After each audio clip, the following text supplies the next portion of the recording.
All right, so we are here today with Patty Leonard from Cows and Corn and Maple Tree Farms, and she's joining us today to talk about agriculture, agritourism, and a little bit about herself and her businesses and the community. So welcome, Patty. Thank you.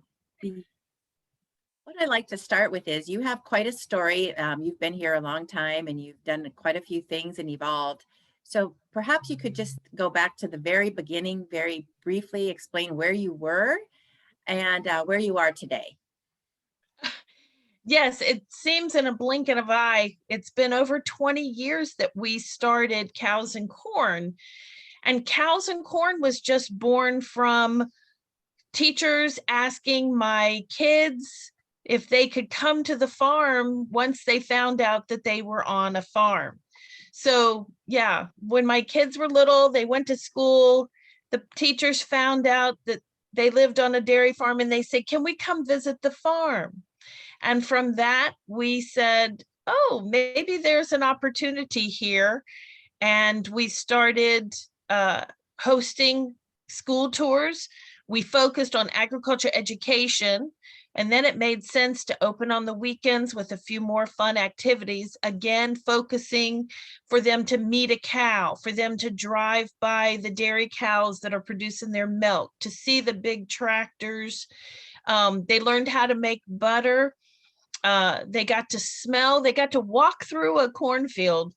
And over the years, we again focused on those school tours. But with COVID, of course, everything was shut down. And we decided that this was a good opportunity for us to move.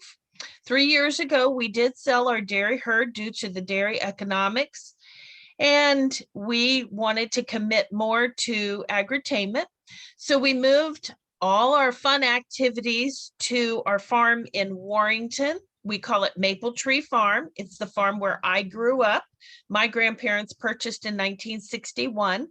And at that farm, we are excited to offer a lot of the same learning activities, still meeting a couple of goats and sheep, and we're going to add more animals, but we have puppet shows, we have butter making, and we're growing Christmas trees. So we're reinventing ourselves with our new venture. And hopefully this spring we'll be preparing for a more normal agri-tainment activity with bringing back the corn maze and some other things. So yeah, that's where we've kind of landed.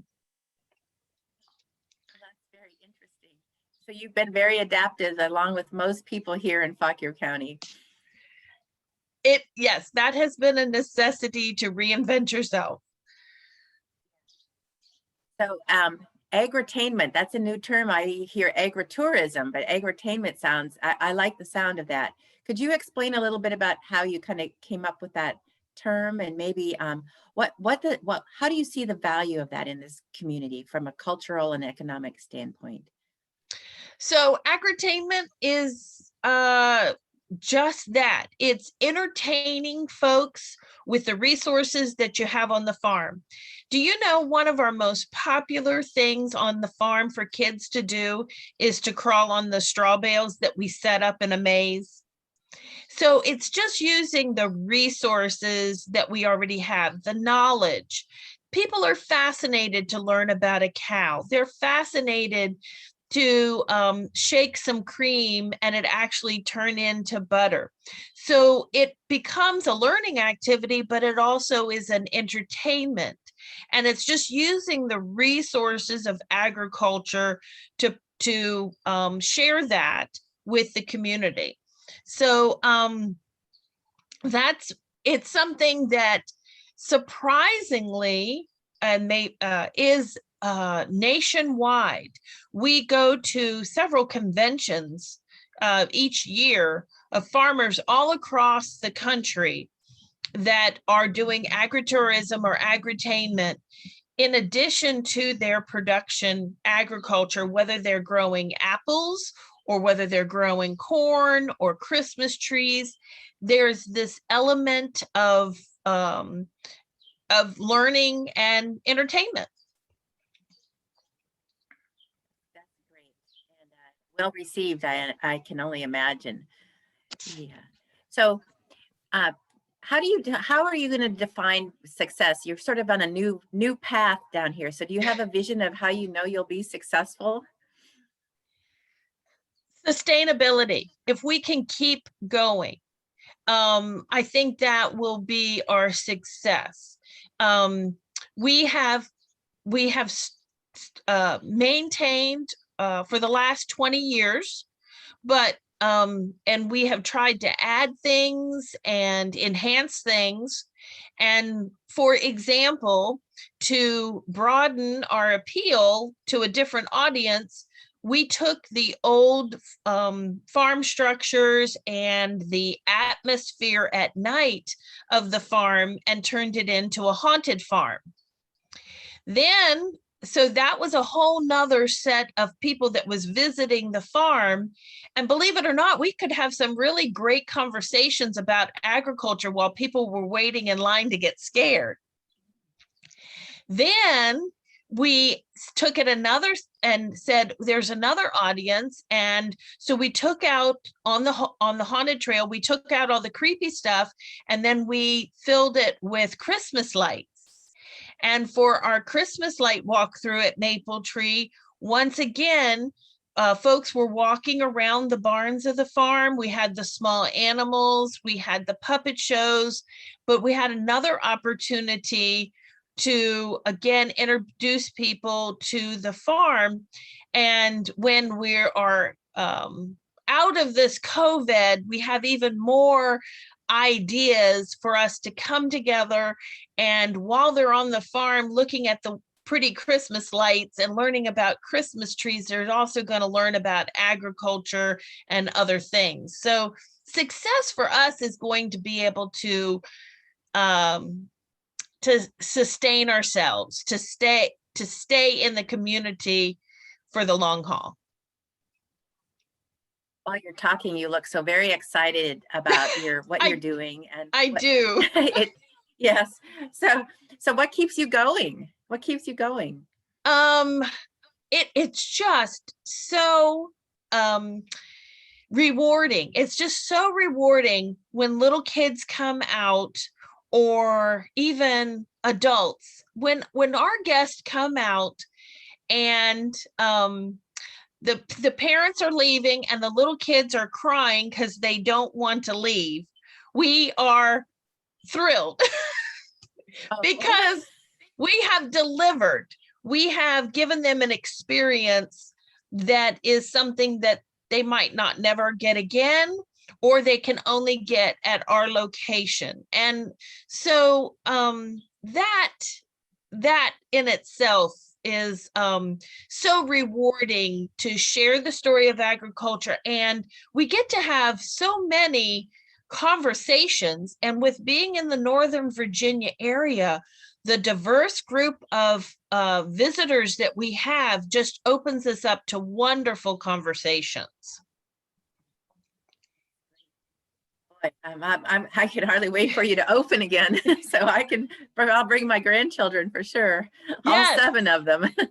Wonderful. So, yeah.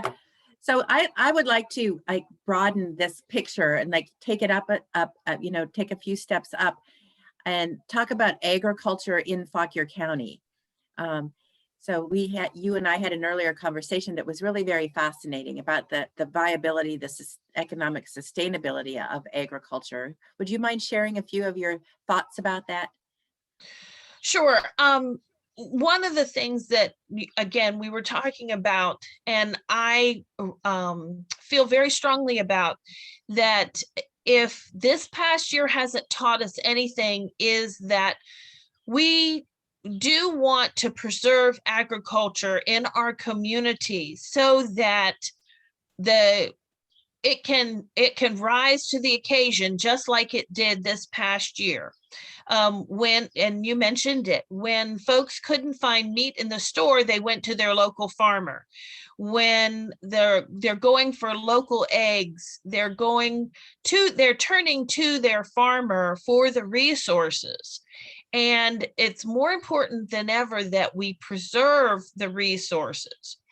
But it's also important for us to have a conversation with our consumers for them to know the production and the production cost behind delivering this food to the community and the infrastructure necessary to keep this food in the community.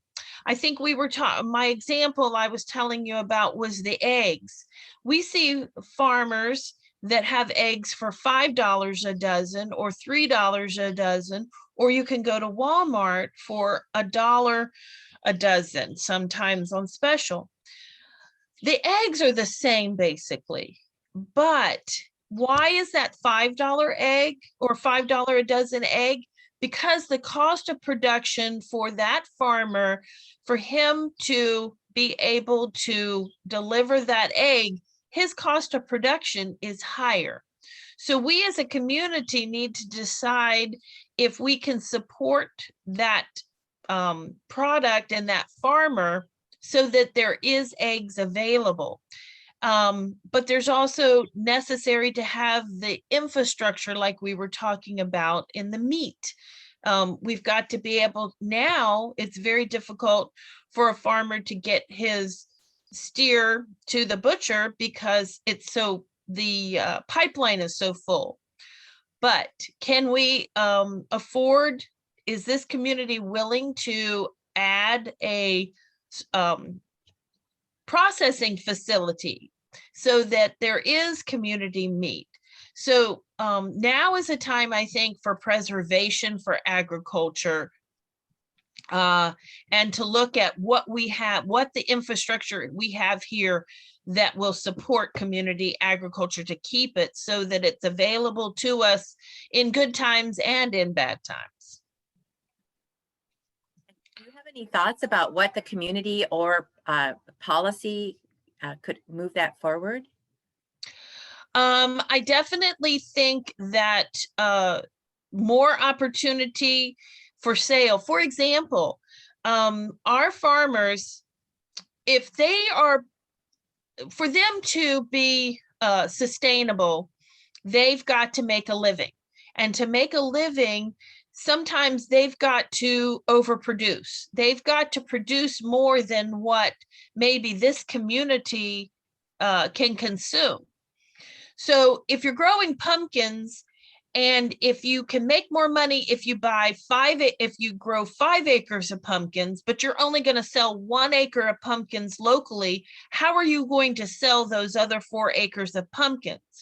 Well, we're in a very populated region. Do you know that so many of the Northern Virginia grocery stores, small locations go all the way to the Harrisonburg area for a produce auction?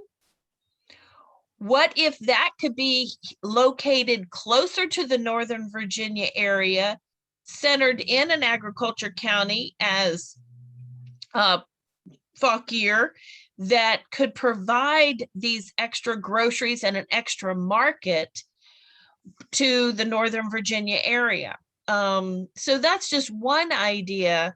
That the same with the meat processing facility. You know, what about a regional meat processing facility right here in the heart of where the consumer and the production meet? Very doable sounding opportunities that you're identifying right now. It's great. I hope we can have time to explore that down the road.